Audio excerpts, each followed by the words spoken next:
Hello and welcome to livealittlehigher.com. Today we continue learning Pirkei Avot, Ethics of the Fathers, with the teachings of Rabbi Abraham Tversky, where it says in chapter 3, Mishna 14, Rabbi Dosa ben Harkinas was accustomed to say, morning sleep, midday wine, children's chatter, and sitting at gatherings of the ignorant remove a man from this world. And it's interesting. It says that the morning hours may be also understood as the early years of a person. Rabbi Dosa ben Harkinas can be talking here about when a person is young and he takes his life for granted. He doesn't really take advantage of his young years to do everything he could accomplish in those years. It's like if he's asleep. And I've always heard this saying from my husband. He says, youth is wasted on the young. And this is what Rabbi Tversky is trying to explain to us here, that this Mishna is trying to say, is that on several occasions, the Talmud states that Rabbi Yehuda Hanasi wept saying, it is possible for a person to achieve his entire world in one brief moment. Like, if you use your time to the fullest, you can achieve so much. But if you waste your time in stupidity, you're filling your days, your minutes, your hours with things that are really empty, that are not gonna matter in 10 minutes, then really you're wasting your time, because there's so much that you can accomplish in those moments. So he would say this when he noticed a person that would redeem himself after wasting away an entire lifetime. Like, he would see a person that wasted his whole life in stupidity, in doing the wrong things, in living a life that was not a valuable life. And then suddenly he did teshuvah and he came back.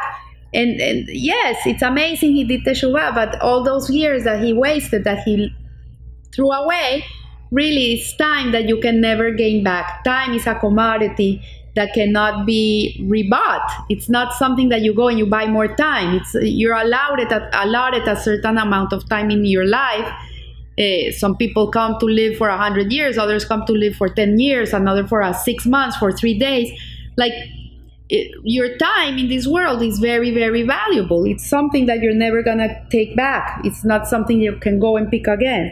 So it says here that it is particularly important issue in these days when so many young people go astray, whether into drugs or other self-destructive behavior. We see that the world today is very destructive. Like, people are really, it's heartbreaking. I walk the streets of the Upper West Side in Manhattan and I can smell marijuana in every corner. And sometimes I turn back and I see it's a young father with a baby in a stroller, and he's smoking marijuana while he's taking care of his child. And I know that, yes, it's acceptable, so the government is accepting it, but really, it doesn't let a person live his life in the right way, because it takes him away from reality, it numbs them, and you're not being able to be productive and do what you have to do. So the years of the youth, when they were at their highest learning capacity, can never be regained. And this is indeed tragic. Obviously, if there were any way to help young people preserve these precious years and avoid squandering them foolishly, this would be an invaluable contribution to them and to mankind as a whole. Like, schools should really focus on bringing the best out of kids when they're young. They should not make their life so difficult that they have to escape from it.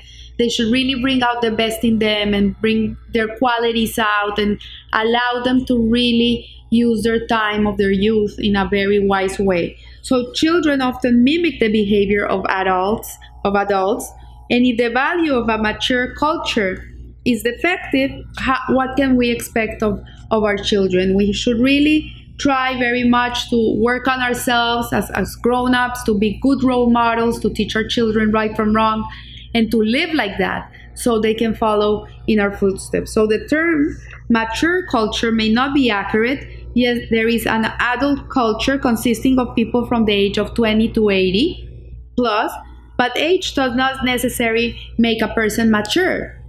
And maturity, Rabbi Tversky explains, is when a person knows how to wait, is patient, knows how to get to do what he needs to do. But a person that is immature is a person that needs everything now. It's instant gratification. He wants the person to email them now, call me now.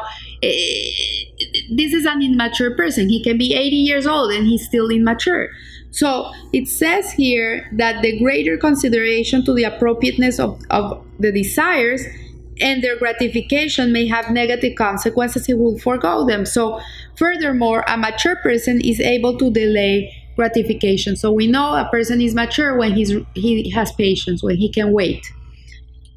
So a 45-year-old executive who has a graduate degree and functions effectively in operating a large corporation may indeed be thought as a mature person. Like you see, this very successful person looks very mature. But however, if he lights a cigarette and gratifies his desire for nicotine in spite of his knowledge that this is very harmful to him and the people around him that are smelling the smoke, then this also exhibits an immature behavior. So a group of people whose lust for money results in the polluting of the air and water, in its upsetting the ecology, cannot be thought of as truly mature. So what he's saying here is that we need to be very careful how we portray adulthood to our children, because sometimes we do immature things and we're telling them you have to grow up, but at the same time they're seeing you and they're seeing that you're doing harmful things to yourself, to the environment, to the people around you, and this is also a sign of immaturity. So the Mishna lists 4 examples of adult behavior that cannot be thought of as mature. When the adult culture tolerates, condones, and even promotes this, it is adopting a lifestyle which young people are likely to mimic. So some of these young people will be ruined for life by following a juvenile lifestyle, while others may pull out of the not such good lifestyle. Eventually, when they grow up, they'll be able to get out of it. But Rabbi Twersky says many adults today never were able to get out of these lifestyles that seemed mature to them, but they were not. So but like Rabbi Yehuda, he says, we may cry for those who redeem themselves at a later age. They have allowed the most productive years of their lives to be wasted. So if we wish to do the utmost for our children, let us avoid the types of behavior that are characterized by the example of this Mishnah, in which they are destructive and they are self-harming and harming to other people, and they're just not good examples. And we have to really look into ourselves when we want to educate wholesome children. So then it says in the Mishnah that these things will eventually remove a man from the world. So what does it mean that it will remove a man from the world? And the expression remove a man from the world is rather unusual term for the Talmud to express its disapproval of something. So when we find such an expression, we should investigate whether it may have some special meaning. So here Rabbi Twersky is explaining to us that many people go into not good behaviors or into drugs or alcohol or all these things that are called drug addiction, alcoholism, all these things. And he says that he gives it a different name, which he calls it escapism. And people who are into these behaviors that are harmful, really what they're doing is that they're trying to avoid coping with reality. They want to numb themselves so they don't have to feel, so they can keep going, because sometimes life is so hard that if they don't numb themselves, they can just go on. So they do it for that. But Rabbi Twersky says that escapism has the deleterious consequences. It's not so easy. It's not that it's gonna fix the problem, because when reality problems arise and are not dealt with at the right time, with the right way, like when you have an issue, you have to deal with it. Go and deal with it. Do whatever you need to do to deal with it. If it's go to the lawyer, to the lawyer. If it's go to the psychologist, to the psychologist, to the rabbi, you do whatever you need to do to be able to fix your problems. But when you are escaping from them with chemicals and drugs or alcohol or whatever you're using, this will inevitably make your problems even worse, because not only you're not dealing with the problem, but you're making it a worse problem. It's worse than what it used to be. So here it says the only way these can be managed constructively is to face them and deal with them. As painful as they might be, as hard as it might be, this is the only way that you can get rid of them. Like, for example, if you get a wart in your skin, you need to go to the dermatologist, and he needs to spray it with the thing he sprays it and burn it, so he can you don't get more. But if you neglect it, eventually you're gonna get warts all over your body. It's a virus that spreads. So you cannot be in denial in life. You need to really go to the root of the problem and fix whatever is going in with you. So a person may dream at night or daydream during waking hours. Neither dream changes reality. If you're daydreaming or dreaming, your reality is the same reality. Like if you wake up tomorrow with the problem you had today, even though you went to sleep and you had a refreshing sleep and you were able to disconnect a little bit, when you wake up you have the problem. It never went away. So there are indeed dreams that do change reality, but they are not of an escapist nature. When Rabbi Yosef Kahaneman, the Rosh Hashiva of Ponovets Yeshiva, he arrived to Israel after surviving the Holocaust. He came to Israel with no clothes, no family, no money, no nothing.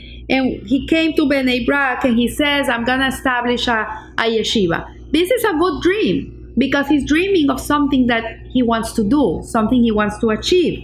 So some people discourage him, saying, oh, Rabbi, you're crazy, you're a dreamer, this is never going to happen, how are you going to do it, where are you going to get the money from? And he didn't listen to anybody, and he got to work and he did it.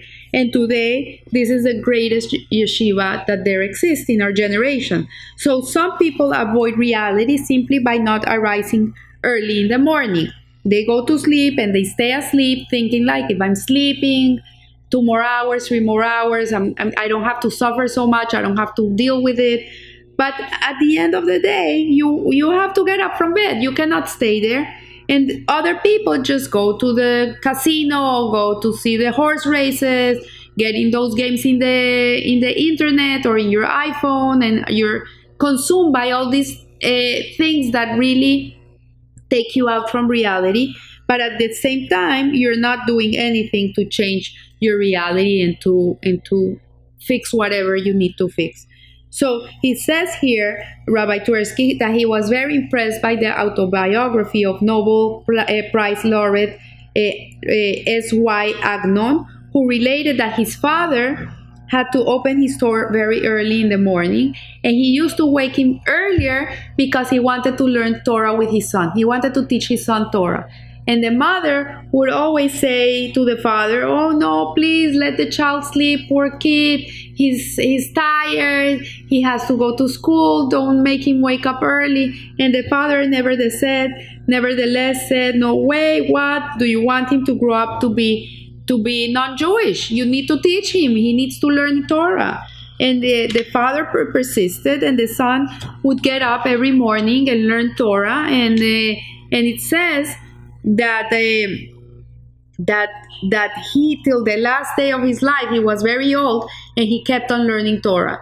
So our sages knew what keeps a person within the world and what removes him from it. So if we're attached to Torah, to mitzvahs, to wholesome things, to things that are important today, tomorrow, even in the world to come, when you're not even in this world anymore, you're in the next world, and they're still relevant and they're still important, and you attach yourself to these things, then you are not removed from this world. But when we have our head in stupidity and we're wasting our time in pastimes that really take us out of our life and don't allow us to grow and flourish and learn what we have to learn and fix what we have to fix, then we really are like asleep in this world. And so this is the teaching of this Mishnah. I wish you a beautiful week, and remember, live a little higher. Don't waste time. Bye.